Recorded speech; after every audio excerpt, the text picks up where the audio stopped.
اس کو اپنی ذاتی ضروریات کے لیے قطعاً کوئی فکر نہ کرنی پڑتی تھی تاکہ وہ خلافت کے بزرگ تر و بلند تر وظائف ادا کرنے کے لیے مستعد ہو سکے، مگر اس عہدے پر مستقل تقرر ہونے سے پہلے امتحان لینا ضروری سمجھا گیا تاکہ امیدوار کی صلاحیتوں کا حال کھل جائے اور یہ ظاہر ہو جائے کہ اس کی کمزوریاں کیا ہیں اور خوبیاں کیا۔ چنانچہ امتحان لیا گیا اور جو بات کھلی وہ یہ تھی کہ یہ امیدوار تحریص و اعتماع کے اثر میں آ کر پھسل جاتا ہے، اطاعت کے عزم پر مضبوطی سے قائم نہیں رہتا اور اس کے علم پر نسیان غالب آ جاتا ہے۔ اس امتحان کے بعد آدم علیہ السلام اور ان کی اولاد کو مستقل خلافت پر مامور کرنے کے بجائے آزمائشی خلافت دی گئی اور آزمائش کے لیے ایک مدت اجل مسمى جس کا اختتام قیامت پر ہوگا مقرر کر دی گئی۔ اس آزمائش کے دور میں امیدواروں کے لیے معیشت کا سرکاری انتظام ختم کر دیا گیا۔ اب اپنے معاش کا انتظام انہیں خود کرنا ہے، البتہ زمین اور اس کی مخلوقات پر ان کے اختیارات برقرار ہیں۔ آزمائش اس بات کی ہے کہ اختیار رکھنے کے باوجود یہ اطاعت کرتے ہیں یا نہیں، اور اگر بھول لاحق ہوتی ہے یا تحریص و اعتماع کے اثر میں آ کر پھسلتے ہیں تو تنبیہ، تذکیر اور تعلیم کا اثر قبول کر کے سنبھلتے بھی ہیں یا نہیں، اور ان کا آخری فیصلہ کیا ہوتا ہے، اطاعت کا یا معصیت کا۔ اس آزمائشی خلافت کے دوران میں ہر ایک کے طرز عمل کا ریکارڈ محفوظ رہے گا اور یوم الحساب میں جو لوگ کامیاب نکلیں گے انہی کو پھر مستقل خلافت، اس دائمی زندگی اور لازوال سلطنت کے ساتھ جس کا لالچ دے کر شیطان نے حکم کی خلاف ورزی کرائی تھی، عطا کی جائے گی۔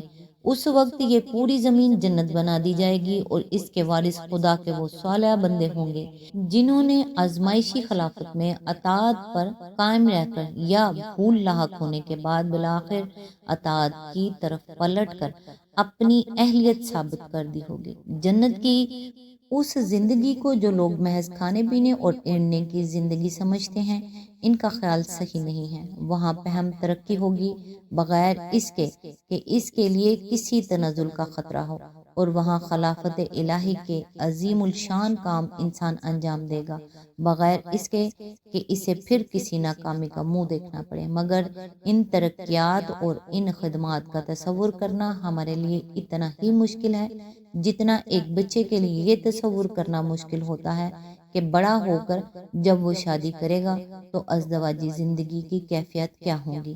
اسی لیے قرآن میں جنت کی زندگی کے صرف انہی لذائذ کا ذکر کیا گیا ہے جن کا ہم اس دنیا کی لذتوں پر قیاس کر کے کچھ اندازہ کر سکتے ہیں۔ اس موقع پر یہ بات دلچسپی سے خالی نہ ہوگی کہ آدم علیہ السلام و حوا کا قصہ جس طرح بائبل میں بیان ہوا ہے اس سے بھی ایک نظر دیکھ لیا جائے۔ بائبل میں بیان ہے کہ خدا نے زمین کی مٹی سے انسان کو بنایا اور اس کے نتنوں میں زندگی کا دم پھونکا تو انسان جیتی جان ہوا، اور خداوند خدا نے مشرق کی طرف عدن میں ایک باغ لگایا اور انسان کو جسے اس نے بنایا تھا وہاں رکھا، اور باغ کے بیچ میں حیات کا درخت اور نیک و بد کی پہچان کا درخت بھی لگایا، اور خدا نے آدم کو حکم دیا اور کہا کہ تو باغ کے ہر درخت کا پھل بے روک ٹوک کھا سکتا ہے، لیکن نیک و بد کی پہچان کے درخت کا کبھی نہ کھانا، کیونکہ جس روز تو نے اس میں سے کھایا تو مرا۔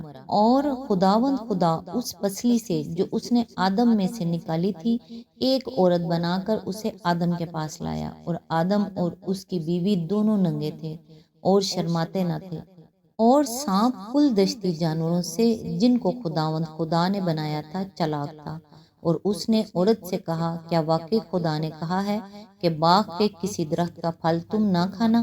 سانپ نے عورت سے کہا کہ تم ہرگز نہ رکو گے، بلکہ خدا جانتا ہے کہ جس دن تم اسے کھاؤ گے تمہاری آنکھیں کھل جائیں گی اور تم خدا کی مانند نیک و بد کے جاننے والے بن جاؤ گے۔ چنانچہ عورت نے اس کا پھل لے کر کھایا اور اپنے شوہر کو بھی کھلایا، تب دونوں کی آنکھیں کھل گئیں اور ان کو معلوم ہوا کہ وہ ننگے ہیں، اور انہوں نے انجیر کے پتوں کو سی کر اپنے لیے لنگیاں بنائیں، اور انہوں نے خدا کی آواز جو ٹھنڈے وقت باغ میں پھرتا تھا سنی اور آدم اور اس کی بیوی نے اپنے آپ کو خداوند خدا کے حضور سے باغ کے درختوں میں چھپایا۔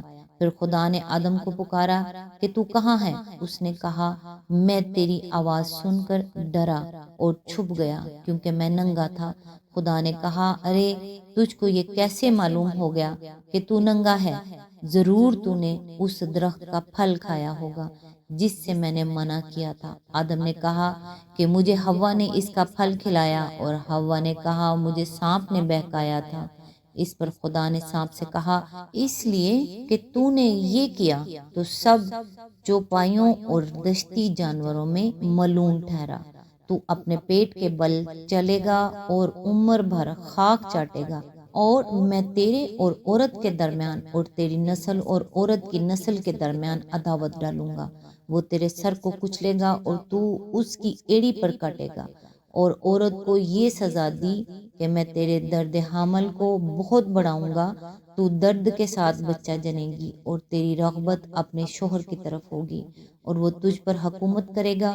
اور آدم کے بارے میں یہ فیصلہ صادر کیا کہ چونکہ تو نے اپنی بیوی کی بات مانی اور میرے حکم کی خلاف کیا، اس لیے زمین تیرے سبب سے لعنتی ہوئی۔ مشقت کے ساتھ تو اپنی عمر بھر اس کی پیداوار کھائے گا، تو اپنے منہ کے پسینے کی روٹی کھائے گا۔ پھر خداوند نے آدم اور اس کی بیوی کے واسطے چمڑے کے کرتے بنا کر ان کو پہنائے۔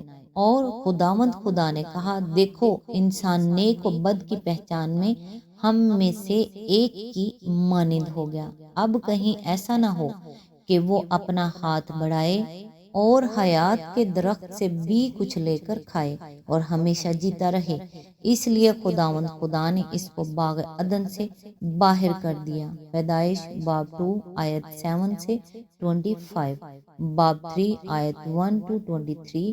بائبل کے اس بیان اور قرآن کے بیان کو ذرا وہ لوگ بالمقابل رکھ کر دیکھیں جو یہ کہتے ہوئے نہیں شرماتے کہ قرآن میں یہ قصے بنی اسرائیل سے نقل کر لیے گئے ہیں۔